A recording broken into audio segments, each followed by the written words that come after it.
오늘 본문 말씀이 요셉이 꿈을 꾸었는데 그 꿈이 그냥 꿈으로 지나간 것이 아닙니다. 그 꿈을 언약으로 붙잡았는데 요셉이 자기가 붙잡은 하나님의 언약대로 성취되고 그렇게 응답받았던 것처럼 우리가 치유와 교육과 전도의 정확한 언약과 선명한 언약을 내 것으로 진짜 붙잡았을 때 하나님께서 우리가 붙잡은 그 언약대로 성취시키실 줄 믿습니다. 그렇다면 하나님께서 이 언약을 성취시키는 시간표가 있습니다.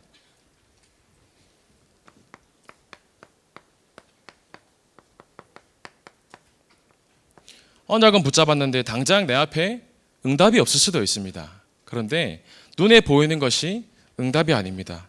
이사야서 60장 22절에 때가 되면 나 여호와가 속히 이루리라. 우리는 분명한 언약을 붙잡고 있으면 하나님께서 때와 시기를 정해서 우리에게 이 시간표를 통해서 언약을 성취시키실 줄 믿습니다.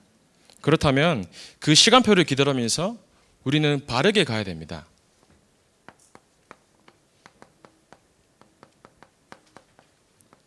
이정표를 따라서 하나님이 우리에게 주신 선명한 언약대로 가는 것입니다. 그러면 그 이정표대로 갈 때 하나님께서 우리를 위해서 예배하신 하나님의 목표를 따라 함께 달려가는 것입니다. 세상은 사람들이 잘 사는 것처럼 보이고 행복한 것처럼 보이고 다들 잘 하는 것처럼 보이지만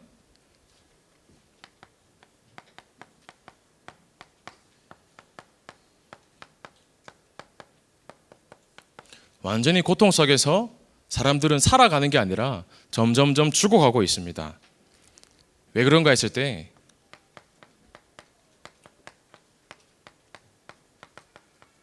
완전히 운명의 종노릇을 하고 있기 때문입니다. 여러분 끌려다니는 거 좋아하십니까? 저는 끌려다니는 거 정말 싫어하거든요. 그래서 저는 그 패키지 여행도 싫어합니다. 패키지 여행을 가면 분명히 내가 내 돈 주고 갔는데 이리 와라 저리 와라 빨리 일어나야 된다 빨리 가자. 패키지 여행은 내 돈 주고 갔지만 나에게 자유가 없어요. 5, 6년 전에 제가 ROTC 때 이제 군사교류 탐방이라고 해서 베트남에 간 적이 있었어요. 이제 여행 삼아 학교에서 가는 프로그램이었는데 학교에 돈이 없다 보니까 이제 저희들을 저가항공에 태워서 가게 됐단 말이에요. 여러분 저가항공의 특징이 있습니다. 특징이 뭐냐? 남들이 잘 때 비행기를 타야 됩니다. 그리고 저가항공의 특징이 남들이 일어나야 될 때 공항에 벌써 가 있습니다. 그리고 스케줄이 그때 새벽 3시 반 비행기를 타서 우리가 우르르 모여가서 비행기를 탔는데 어찌나 힘들든지요. 저가항공 타면 특징이 뭐냐? 딱 자리에 앉는 순간 저가항공을 탔구나를 제 척추로 느끼게 됩니다. 진동이 오면서 내 인생이 저가항공 인생인가 할 정도로 너무나 그게 불편하죠 사실은. 그래서 너무나 피곤해 쩔어가지고 베트남에서 버스를 타고 계속 이동하는데 피곤하니까 다들 뭐 여행이고 뭐가 없어요. 잠에 취해가지고 자는데 눈 또 보니까 망고 가게 와 있더라고요. 나는 피곤해 죽겠는데 내려래요. 내리니까 입을 벌려래요. 입을 이제 잠에 취해서 벌리니까 망고를 넣어주는데 또 이게 맛있네요 또. 그래서 맛있어서 내 손을 보니까 이미 망고를 사고 있어요. 사고 있어서 들고 가는데 집에 오니까 한 손에는 망고가 한 그릇이 있고 왼쪽 손에는 베트남 기념품이 있고 내가 누구에게 끌려다녀서 이걸 사고 있는지. 여러분 사람들이 내가 주인인 것처럼 살고 있지만 사실은 결국은 끌려다니는 인생입니다. 왜냐 했을 때 사람들이 완전히 운명 속의 종도로 타고 있거든요. 출애굽기 20장 2절에 나는 너를 애굽 땅 종되었던 집에서 인도하여 낸 내 하나님 여호와니라. 너희는 나왔는데 세상 사는 사람들은 불신자들은 아직도 이 운명 가운데서 종도로 타면서 살고 있다. 그래서 우리에게 다른 것을 하는 것이 아니라 이 사람들을 살리라고 우리를 부르신 줄 믿습니다. 왜 그런가 했을 때 완전히 원죄에 빠져서 나 중심대로 살아가거든요. 나 중심 속에서 네피림에 빠져서 완전히 물질 중심으로 가는 겁니다. 내가 가고 싶어서 가는 게 아니라 종로를 타고 있기 때문에 끌려가는 거예요. 그래서 결국 바벨탑이라는 성공이라서 성공이라면 내 처자식도 죽이고 성공이라면 할 수 없는 게 없을 정도로 사람들이 왜 나 물질 성공 중심으로 살아가냐? 완전히 종로를 타고 있기 때문입니다. 그리고 사람들이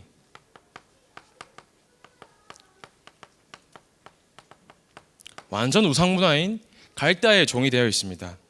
분명히 하나님께서 나는 너를 애굽 땅 종되어 있던 집에서 살리시겠다고 꺼내셨는데, 기독교 신자들이 만약에 이걸 모른다, 그럼 여기에 따라갈 수밖에 없는 거죠. 우상과 종교와 흑암에 완전히 잡혀 있는데 사람들은 계속해서 나도 모르게 이 속에 들어가고 있는 것입니다. 그러다가 어디로 갑니까?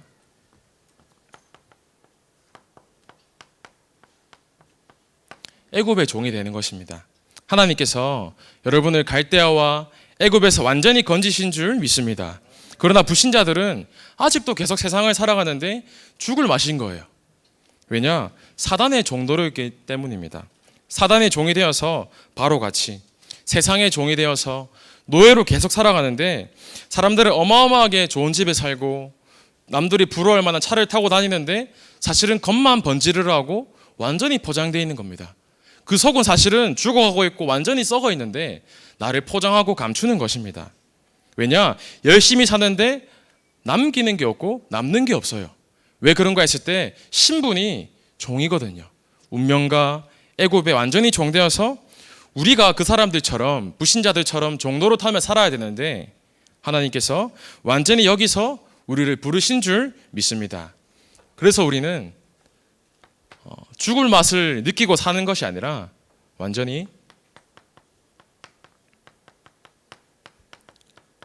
살맛 나는 자유인인 줄 믿습니다. 나는 너를 애굽 땅 종되었던 집에서 인도해낸 내 하나님 여호와니라. 너희는 죽을 만하는 인생이 아니라 살맛 나는 인생이야. 하나님께서 말씀하셨습니다. 어제가 어쨌건 오늘이 어땠건 앞으로가 어땠건 관계없습니다. 왜냐? 하나님께서 우리와 함께 하시면 우리는 살맛 나는 인생입니다. 그래서 하나님께서 우리에게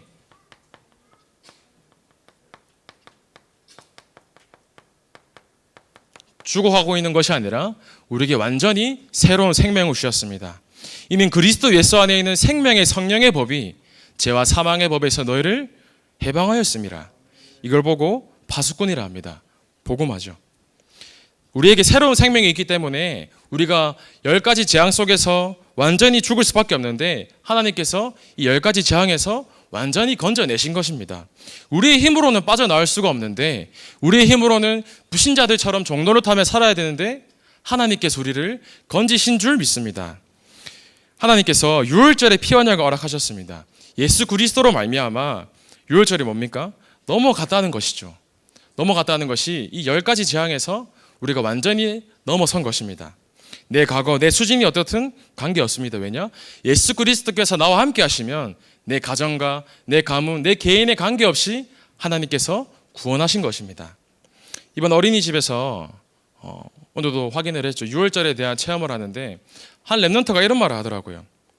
한 4살 정도 되는 랩런트가 엄마 피 발랐어. 피 발라서 재앙 넘어갔어. 어린아이 입에서 이 고백이 나오는데 옆에서 보는데 너무나 감사하더라고요. 어릴 때 이 아이가 피 언약에 대한 말씀이 각인되고 그 언약이 각인된 대로 아이가 앞으로 복음 엘리트로 성공자로 대통령으로 걸어갈 것이 너무나 선명하게 보이는 것입니다. 이 귀중한 언약의 축복 속에 하나님께서 저와 여러분을 부르신 줄 믿습니다. 그래서 하나님께서 홍해를 건너가게 하신 것입니다. 이것을 세례라고 합니다. 그래서 우리에게 이로 말미암아 이전과는 다른 새로운 신분을 우리에게 주셨습니다. 우리의 신분은 하나님의 자녀입니다. 그렇기 때문에 우리는 망하고 싶어도 망할 수 없는 신분인 줄 믿습니다. 그래서 자녀에게 매일 말씀하세요. 넌 하나님의 자녀야. 매일매일 축복하는 겁니다. 내 신분이 문제와 사건과 관계없이 변치 않는 하나님의 자녀이구나. 그러다 보면 한번 딱 들어가게 되면 그 렘넌트가 살게 되는 것입니다. 그리고 하나님께서 하나님의 사랑으로 지금 우리를 여기까지 인도하신 줄 믿습니다. 여러분 사랑 넘치잖아요. 사랑이 넘치는데 사실은 교도소에 사형수들도 많고 죄를 지은 사람들이 많은데 만약에 그 죄 지은 사형수들이나 악질범들 대신해서 여러분들에게 감옥을 대신해서 가라, 아니면 대신 사형을 당해라, 그렇게 얘기했을 때 우리는 받아들일 수가 없잖아요.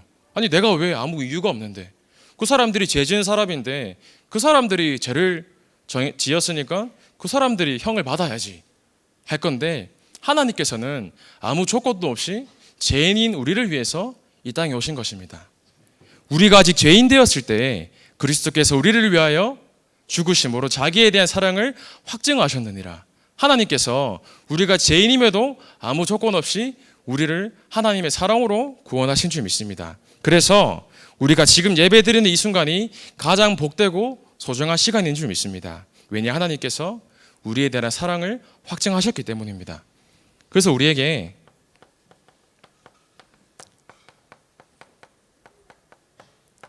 새로운 사명이 있는 것입니다. 무슨 사명입니까? 여기서 완전히 죽어가고 있는 사람들을 살리라는 사명이십니다. 우리는 파수꾼이며 살리는 의사이며 대사인 줄 믿습니다. 그래서 우리가 하나님의 사랑과 우리의 신분을 통해서 날마다 다른 사람을 살리고 세우는 곳에 귀중한 응답 누리는 우리 저와 여러분 되시기를 소망합니다. 그래서 오늘 이 시간 언약을 붙잡으세요. 오늘 이 시간 우리의 인생은 다른 인생이 아니라 달고 오묘한 인생으로 우리를 부르셨습니다.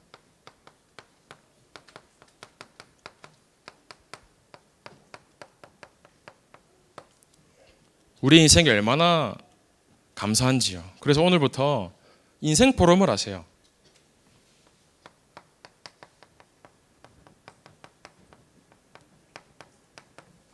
하나님께서 내게 주신 언약과 내가 받은 구원의 감사를 날마다 함께 포럼을 하는 것입니다. 그러면서 우리의 인생을 편집하는 것입니다. 편집이란 말이 인생을 설계하는 것이죠. 나는 어떻게 우리 후대를 키울 것이고 나는 어떻게 교회에서 응답을 받을 것인지에 대한 계속해서 편집과 설계를 하는 것입니다.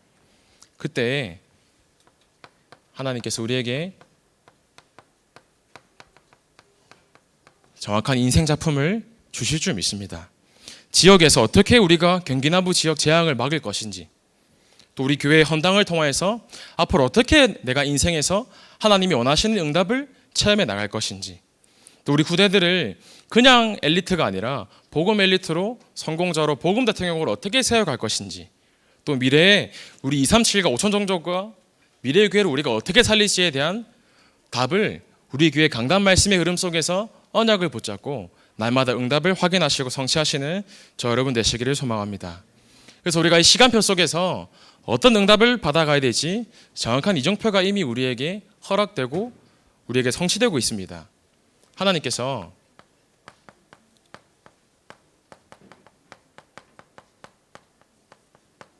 우리 렘넌트들과 우리 전 다민족교회 성도님들을 영적 파수꾼으로 부르셨습니다. 사람들이 대부분 응답되지 않는 기도를 참 많이 합니다. 그러니까 응답이 와도 응답이 온 줄 모르고 살아가죠. 그리고 예배 하나 가지고 모든 것을 끝낼 수 있는데 예배로 답을 못 내리는 거예요. 세상은 명상하는 사람들이 세상을 완전히 이끌고 가고 있습니다. 목사님께서 3월 셋째 주 일부 때 말씀하셨습니다. 뭐라고 말씀하셨냐? 일부 예배 때 복음이 개인화되고 기도가 생활화된 상태에서 대학 청년으로 올라가야 된다 말씀하셨습니다. 그 말씀을 들을 때 그게 저의 미션이 되었고 우리 다민족교회의 미션인 줄 믿습니다. 진짜로 렘넌트 때에 완전히 말씀으로 답을 내리고 예배 속에서 문제가 진짜 문제가 아니고 하나님이 문제가 나에게 주신 축복이구나 라고 고백되어질 만큼 우리들의 렘넌트들이 기도로 응답받을 수 있도록 도와야 되는 것입니다. 그래서 그 방법이 뭐냐? 바로 묵상입니다. 묵상이 다인데 말씀과 기도가 합쳐진 것을 보고 묵상이라고 하는 것입니다. 우리가 유초등학생, 중고등학생한테 가르칠 때 절대로 우리 수준을 가지고 가르치면 안 됩니다. 그거는 큰 실수라는 것인데 아이들에게 내 수준으로 내 것으로 가르치는 것이 아니라 하나님의 것을 말씀을 통해서 찾을 수 있도록 가르쳐야 되는 것입니다.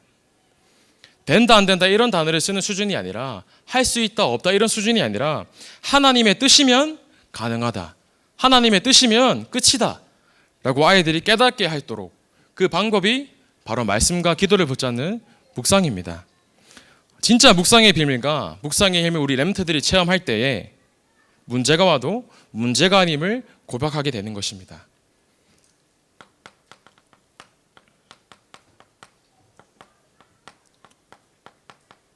우리가 아이들을 복음 가진 성공자로, 복음 엘리트로, 복음 대통령으로 키우고자 하는데, 모세 어머니가 모세에게 그냥 복음만 가르친 것이 아니라 진짜로 복음 엘리트, 복음 성공자, 복음 대통령으로 만든 것입니다. 사실은 엘리트하고 구원받은 것은 상관이 없거든요. 세상은 사실은 엘리트들이 너무나 기분 나쁘지만 엘리트들이 세상을 움직이고 가고 있습니다. 그렇다면 우리가 그냥 엘리트를 만드는 것이 아니라 진짜로 복음으로 답 내린 복음 엘리트로 만들어야 되는 것입니다. 그런데 이것을 하는 교회가 지금 없는 거예요. 자칫 잘못하다 보면 아이들이 열악한 환경에서 자라다가 학교에 가서 선생님을 만나는데 사실은 그 선생님도 답이 없는 거예요. 그러다가 나랑 비슷한 수준의 배우자를 만나서 결혼하게 된다. 사실은 그게 쉽지 않은 길이거든요. 그러나 우리는 진짜로 아이들을 그냥 엘리트가 아니라 그냥 공부 잘해서 성공해야 된다 그 말이 아니라 말씀 속에서 완전히 답 내린 복음 엘리트로 만들어야 되는 것입니다. 그러면 복음 엘리트를 만드는 데에는 세 가지 조건이 있습니다. 첫 번째 조건은 렘넌트들은 그냥 공부하면 안 되는 것입니다. 그냥 공부하는 것이 아니라 공부 속에서 내 것을 붙잡는 겁니다. 모세는 내 것이 무엇인지를 분명하게 붙잡았습니다. 하나님이 모세에게 바로에게 가라 했을 때, 피제사 드리러 가라 했을 때 모세는 피제사가 무엇입니까? 물어보지 않았어요. 왜냐? 이미 모세는 피제사가 무엇인지 분명하게 알고 있었거든요. 그런데 그때 모세는 그냥 지금 내 나이가 너무 많아서 형편이 안 돼서 힘들지 않을까요? 라고 질문을 합니다. 그런데 그때 하나님께서 뭐라고 말씀하십니까? 내가 너와 내 능한 손으로 너와 함께 하겠다. 그것이 내 증거니라 말씀하십니다. 하나님이 모세에게 능한 손으로 함께 하신다. 그것이 모세에게는 내 증거로 붙잡아진 것입니다. 또 모세가 물어봅니다. 백성들이 있는데 백성들이 내 말을 과연 듣겠습니까? 여호와 하나님께서는 너가 시킨 것이 아니라 여호와께서 너를 보냈다 해라. 하나님께서 그렇게 말씀하십니다. 그리고 모세가 내가 누구이기에 바로에게 가며 도대체 내가 누구입니까?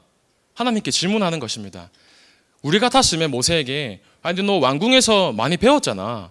왕궁에서 왕궁 좋은 교육 받았고 너 히브리인이고 많은 거 있잖아 라고 얘기했을 텐데 하나님은 네가 누구다라고 말씀하신 게 아니라 네가 누구다 이전에 내가 여호와니라라고 말씀하십니다. 그것이 모세에게 내 것으로 붙잡아진 것입니다. 그래서 우리 렘트들이 그냥 공부하는 것이 아니라 공부 속에서 내 것이 발견되어져야 되는 것입니다. 그리고 복음 엘리트의 두 번째 조건이 렘넌트들이 모든 사람을 배려할 수 있어야 됩니다. 소통과 배려를 통해서 어느 한 TV 프로그램을 보는데 어서와 한국은 처음이지라는 프로그램이 있잖아요. 거기서 만 4살짜리 아이가 나오는데 그 만 4살짜리 아이가 하는 참 말이 신기하더라고요. 4살짜리 아이가 이제 아이스크림을 먹으면서 되게 투덜투덜 됐는데 엄마한테 계속 칭얼칭얼거리면서 분위기가 안 좋아지는 거예요.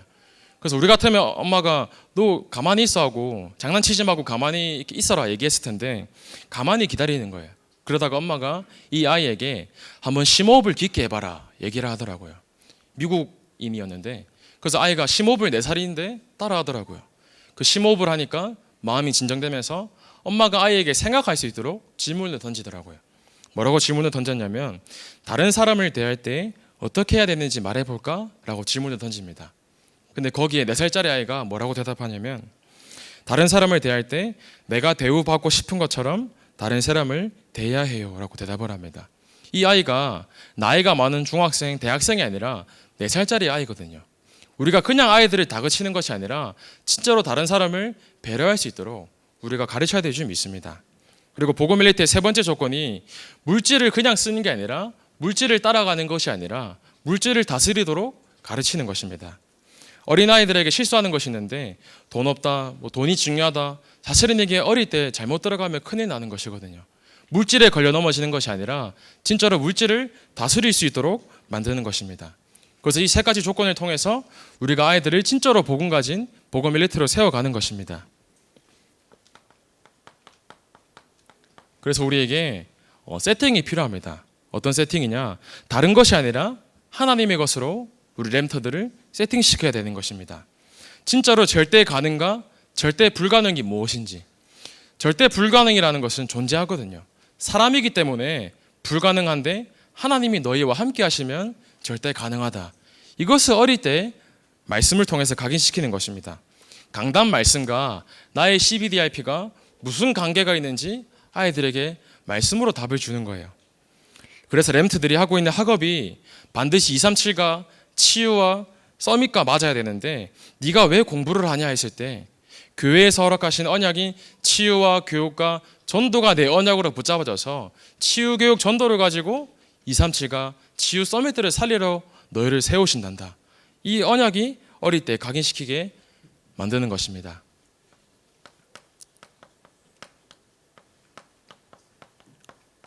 그리고 하나님께서 우리를 영적 의사로 부르셨습니다. 사무엘은 어렸을 때 언약을 붙잡았습니다. 어머니의 기도 응답으로 사무엘이 태어났는데 그 정도가 아니라 어릴 때 어머니가 사무엘을 나실인으로 하나님께 드리게 됩니다. 하나님의 말씀이 완전히 다 끊어졌는데 성경 말씀에 보면 엘리는 처소에 누웠고 사무엘은 언약궤 옆에 누웠다. 성경이 말하고 있습니다. 이게 무슨 말이냐? 어리다고 안 되는 것이 아니라 어릴 때 체험이 가능하다는 것입니다. 우리 아이들이 다른 것을 듣는 것이 아니라 어릴 때 하나님의 말씀을 통해서 하나님의 음성을 들을 수 있도록 해야 됩니다. 이때 이런 사무엘 한 사람을 통해서 사무엘의 말 한마디가 땅에 떨어지지 않았던 역사가 일어난 것입니다. 세상은 너무나 병들어 있는데 지금 청소년들이 얼마나 심각하냐면 코로나 사건, 코로나 블루로 인해서 새로운 병이 생겼습니다. 병 이름이 청소년 무기력 증후군인데 실제로 정신과에 생긴 병 이름입니다. 이 무기력 증후군이 어떤 내용이냐면 한국 청소년 정책연구소에서 중학교 1학년 때부터 고등학교 3학년 2만 명을 대상으로 조사를 했는데 첫 번째가 최근 1년 동안 학교를 그만두고 싶은 적이 있냐 질문을 합니다. 그 질문에 23.6%가 그렇다라고 얘기를 했어요. 그 말이 4명에서 5명 중에 1명이 학교를 자퇴하고 싶다라고 얘기를 한 거예요. 그 두 번째 질문을 합니다. 학교나 집에서 우울감을 느낀 적이 있냐? 자살 충동이 일어난 적이 있냐? 질문을 했는데 그 질문에 대한 대답이 27%가 그렇다라고 얘기를 했습니다. 세상이 가면 갈수록 우리 인간의 힘으로 해결할 수 없는 병으로 가득해지고 있습니다. 그래서 우리에게 왜 그냥 우리에게 사명을 허락하셨냐? 그냥 허락하신 게 아니라 결국 여기에 있는 사람들을 살리라고 치유하라고 우리를 부르신 줄 믿습니다. 세상은 종교냐 복음이냐 이 싸움이거든요. 세상은 명상이냐 묵상이냐 이 싸움을 하고 있습니다. 저기 앞에 스포츠 센터 있잖아요. 지난주에 보니까 스포츠 센터에 이제 낮에 한 2시쯤 됐는데 아주머니 5분이서 이제 음악을 틀고 명상을 하고 있더라고요. 그 땡볕에 가보자를 틀어가지고 명상을 하는데 참 저것을 보면서 세상 사람들은 귀신의 힘을 빌려서 무언가 힘을 빌려서 계속 내 힘을 얻으려고 하는구나. 아이들이 요즘 많이 보는 유튜브나 넷플릭스 있잖아요. 사실은 그것들이 다 명상하는 사람들의 머리에서 나온 것들이거든요. 세상은 명상의 힘을 통해서 귀신의 힘을 빌려서 계속 무언가를 만들어내고 있습니다. 그런데 우리의 생각과 마음, 내 영혼, 몸은 다른 곳으로 치유되는 것이 아니라 오직 하나님의 말씀만으로 치유되는 줄 믿습니다. 그래서 어떻게 하면 이것을 실제로 치유하냐? 창조 원리를 회복하는 것입니다. 하나님께서 사람을 창조하셨을 때 완벽한 하나님의 형상대로 사람을 창조하셨습니다. 그 창조 원리대로 우리 아이들을 힘을 주고 회복시키는 것입니다. 그래서 우리가 이 치유를 위해서 설계를 하는 것입니다. 성경 속 렘트들의 걸음을 보면 애굽을 치유한 의사가 누구냐? 모세거든요. 요셉이거든요. 요셉과 모세가 한 것이 뭐냐? 왕 앞에 가서 왕을 치유한 것입니다. 블레셋을 치료한 의사가 누구냐? 사무엘과 다윗이 영적인 의사였습니다. 미스바 운동을 통해서 이스라엘을 치유하고 골리앗과 블레셋과의 싸움에서 승리한 다윗인 것입니다. 그리고 아람 나라를 치유한 의사가 누굽니까? 엘리사입니다. 나아만 장군, 그 누구도 해결할 수 없던 병을 엘리사가 말씀으로 치유하고요. 싸우지 않고 승리한 엘리사, 그 승리의 방법이 치유였습니다. 우리는 세상과의 싸움을 해서 이기는 것이 아닙니다. 경쟁을 해서 죽여서 이기는 것이 아니라 사람을 살려서 치유해서 이기는 것인 줄 믿습니다. 그래서 이를 위해서 사람들이 올 수밖에 없는 플랫폼을 만드는 것입니다. 이 플랫폼을 통해서 우리 교회 계속 중요한 분들께서 이 플랫폼을 준비하고 계십니다. 사람들이 모일 수밖에 없는 시스템과 플랫폼을 만드는 것입니다. 그리고 하나님께서 영적 파수꾼과 영적 의사로 부르시고 우리를 영적 대사로 부르셨습니다. 렘넌트들이 어릴 때부터 달란트를 미리 준비하지 않으면 사실은 늦는 거거든요. 렘넌트들이 하나님이 내게 주신 달란트가 무엇인지 어릴 때 확인시키게 하는 것입니다. 유대인들은 세계 곳곳에 가장 중요한 부분들을 대부분 장악했거든요. 유대인들이 어떻게 그 세 개의 분야들을 장악을 했냐? 책 3권으로 장악을 했습니다. 토라와 셰마와 탈무드입니다. 그러나 우리는 그 유대인들이 가진 지식을 통해서 세 개의 방법을 통해서 정복하는 것이 아니라 셰마나 토라나 탈무 같은 지식이 아니라 아이들이 그것들을 복음의 눈으로 볼 수 있도록 가르쳐야 됩니다. 유대인들은 또 반드시 아이들이 잠들기 전에 위인 이야기를 들려줍니다. 그런데 세상에서 말하는 위인과 우리가 생각하는 위인은 다르거든요. 아이들이 복음 가진 렘넌트 7명들을 통해서 말씀을 듣고 깨달을 수 있도록요. 그리고 오늘 했던 것처럼 우리 유대인들은 세절기를 유월절과 수장절, 오순절을 직접적으로 가족들이 모여서 행사로 진행을 합니다. 아이들이 직접적으로 체험하고 느낄 수 있도록 계속해서 진행을 하는데 우리 아이들이 어릴 때 실제로 주일날에 와서 내가 가진 모든 고민과 스트레스나 문제들을 말씀으로 담내릴 수 있도록 도와주는 것입니다. 진짜로 완전히 주일날에 답을 얻고 힘을 얻었을 때 아이들이 계속해서 말씀으로 자라나는 것입니다. 그래서 아이들에게 달란트가 무엇이냐 했을 때 내 것이 내가 하고 싶은 것, 내가 원하는 것, 내가 잘하는 것이 달란트가 아니라 하나님이 너에게 원하시는 것이 달란트다라고 알 수 있도록 아이들에게 계속해서 말씀을 심는 것입니다. 그때 하나님이 준비한 것을 내 것으로 찾을 때 아무도 할 수 없는 0%가 찾아지는 것입니다. 그럼 하나님이 우리를 영적 대사로 부르셨는데 누구에게 영적 대사로 우리 아이들을 부르셨냐? 렘넌트 7명들은 거의 대부분 왕하고 관계가 있었습니다. 지금으로 치면 왕이 엘리트를 말하는 것이죠. 애굽에서 로마부터까지 특징이 렘넌트 7명들은 왕하고 관계가 있었습니다. 왜 그런가 했을 때 왕에게 전달하는 것이 가장 빠른 방법이거든요. 또 왕에게 전달하는 것이 모든 백성들이 들을 수 있도록 하는 가장 빠른 방법이기 때문입니다. 그리고 그 중에서도 왕들 가운데서도 그냥 왕이 아니라 강대국 가운데에 있는 왕들을 사용하셨습니다. 왜 그런가 했을 때 237가 5총 종족과 전 세계로 이 말씀을 뻗어나가기 위해서입니다. 그래서 엘리트들 앞에서 우리 아이들이 설 준비를 어릴 때 계속해서 준비하는 것입니다.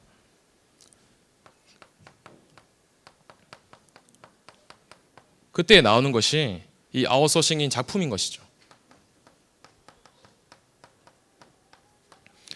어리다고 할 수 없는 것이 아니라 렘넌트 7명들은 어렸을 때 다 내 것에 대한 작품이 나왔습니다. 학업을 가지고 아이들이 7대 여정의 흐름에 관한 작품을 만들도록 계속해서 도와주는 것입니다. 그렇다면 이 시간표와 이정표를 통해서 하나님이 우리에게 허락하시고 원하시는 궁극적인 절대적인 목표가 무엇이냐? 이를 위해서 중고등국에서는 많은 말씀과 응답 속에서 방향을 찾기를 원하는데 처음에 조금 단기적으로 중고등국의 방향이 있습니다. 그 방향이 아이들을 계속해서 렘트들을 모으는 것에 방향을 두고 있습니다. 2주 전에 중고등부 집중훈련이 있었습니다. 주제를 예배관을 가지고 아이들에게 말씀이 무엇인지, 기도가 무엇인지, 찬양과 헌금이 무엇인지 예배관에 대해서 정확하게 아이들에게 말씀을 전달했습니다. 또 아이들이 교회에서 참여하고 있는 토요일 날의 EBS 사역전련도 참여하면서 계속해서 아이들이 말씀으로 하나 될 수 있도록 집중하고 있습니다. 그리고 아이들이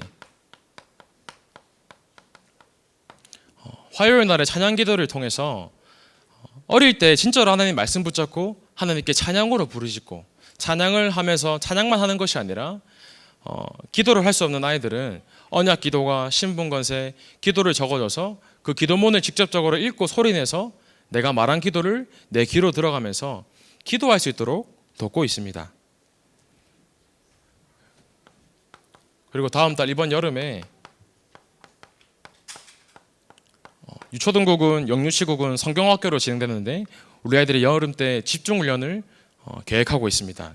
이번 여름에는 아이들이 그러면 어떻게 내가 실제로 묵상을 어떻게 하는지, 기도를 어떻게 실제로 적용할지에 대해서 방향을 가지고 진행 중에 있습니다. 그리고 중고등국에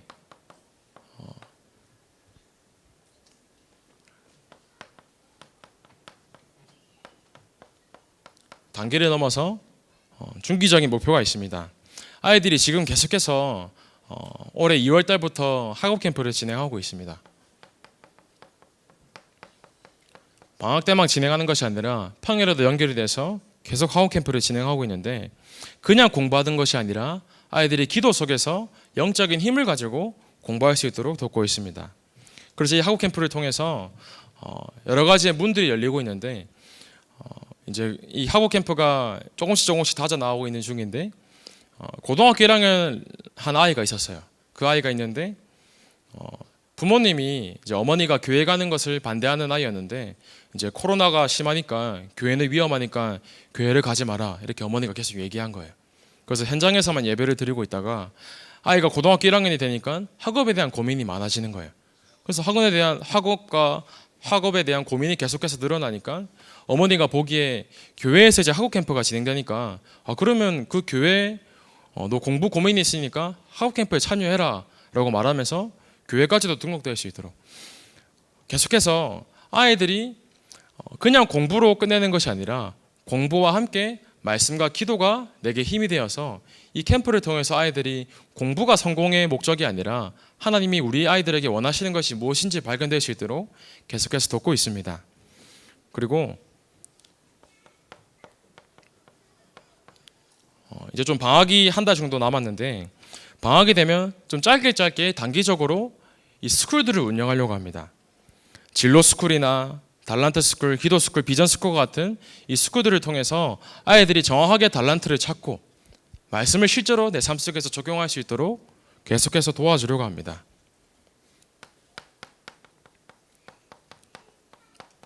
그래서 그것을 교회에 있는 전문인들과 각 곳곳에 있는 산업인들을 통해서 아이들에게 달란트에 대해서 분명하게 알 수 있도록 인턴십을 계속하는 것입니다. 하나님이 내게 원하시는 것이 무엇인지를 계속해서 질문하고 또 산업인과 중직자분들께 계속해서 말씀을 전달받으면서 내 것을 찾는 것입니다. 그리고 결국에는 장기적으로 영원한 것을 남기는 응답 속에 있습니다. 그리고 우리 교회를 통해서 세상에는 많은 학교들이 있는데 그냥 엘리트를 세우는 학교가 아니라 이 인재학교를 통해서 정말로 복음 가진 엘리트와 성공자와 대통령을 키우기를 원합니다. 인재학교를 통해서 이 안에서 운동도 하고요, 악기도 하고요, 언어도 배우고 체능과 예능 그것들을 통해서 아이들이 실제로 달란트를 가지고 복음 엘리트로 성장할 수 있도록 돕는 것입니다. 그래서 이 아이들이 복음 엘리트를 넘어서서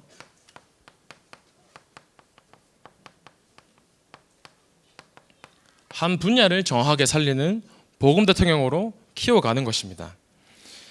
남편과 아들을 모두 대통령으로 키웠던 바버라 부시 영분이 있는데 그냥 대통령이 나오는 것은 아니거든요. 우리가 아이들을 그냥 교육을 잘 시켜서 복음 대통령으로 키우는 것이 아니라 우리에게 정말로 아이들이 말씀의 시스템을 가지고 진짜로 이 재앙만난 시대 속에서 말씀과 기도 전도 속에서 언약 붙잡고 도전할 수 있도록 우리가 계속해서 아이들을 돕고 키우는 것입니다. 담임 목사님께서 2달 전 일부 예배 때 이런 말씀하셨어요. 목사님이 서론 때 말씀하시면서 저는 단 한 명의 렘트도 포기하지 않을 것입니다 라고 말씀하신 적이 있어요. 그때 참 많은 것이 마음속에 담기더라고요. 렘넌트가 없는 미래는 정말로 재앙이거든요. 우리가 열심히 해서 무엇을 해서 이루었다 이것을 전달하는 것이 아니라 진짜로 우리는 절대 불가능인데 하나님께서 우리와 함께 하시니까 절대 가능하더라 라고 고백하는 증인으로 서는 것입니다. 우리가 왜 헌당을 해야 되냐 했을 때 결국은 영적인 파수꾼, 영적 의사, 영적 대사인 렘트들을 통해서 미래 살리는 복음 대통령으로 키우기 위함입니다. 지역과 교회와 후대와 민족을 살리는 그 중요한 응답 속에 있는 것입니다. 그래서 우리가 그냥 응답을 하는 것이 아니라 하나님께서 우리에게 복을 부어 주시려고 응답하시는 줄 믿습니다. 열왕기상 17장 22절에 사르밧 과부가 나오는데 사르밧 과부는 아무것도 없었습니다. 나는 떡이 없고 다만 통에 가루 한 움큼과 병에 기름 조금뿐이라 네가 가진 것이 없는데 이것을 먹고 내가 죽으려고 한다라고 사르밧 과부가 얘기를 해요. 그런데 13절에 엘리야가 먼저 그것으로 나를 위하여 나에게 먼저 달라고 하면서 그 뒤에 너와 내 아들을 위하여 만들라 말씀하십니다. 하나님께서 우리의 형편과 상황을 모르시는 게 아닌데 왜 하나님께서 그렇게 사르밧 과부에게 말씀하셨냐? 14절에 나 여호와가 비를 지면에 내리는 날까지 그 통의 가루가 떨어지지 아니하고 그 병의 기름이 없어지지 아니하리라. 하나님께서 이 축복을 부어 주시려고 우리에게 헌당을 허락하신 줄 믿습니다. 그냥 헌당을 하는 것이 아니라 진짜로 복음 가진 엘리트를 세우고요, 진짜로 말씀 가진 아이들을 키워서 하나님이 원하시는 전도운동에 쓰임받는 우리 교회가 되기를 소망합니다. 그래서 우리 한 번뿐인 인생을 다른 것에 초점을 두는 것이 아니라 치유와 교육과 전도의 선명한 언약을 붙잡고 복음 대통령을 키우는 일에 우리의 삶이 드려지기를 간절히 바라고 소원합니다. 살아계신 하나님 감사를 드립니다. 하나님께서 우리에게 정확한 치유와 교육과 전도의 언약을 통하여서 복음 대통령을 세우는 것에 우리를 부르신 줄 믿습니다. 하나님께서 우리 교회를 통해서 하나님이 가장 기뻐하시는 전도운동을 할 수 있도록 하나님께서 성령으로 역사하여 주옵소서. 살아계신 예수 그리스도 이름으로 기도하옵나이다. 아멘.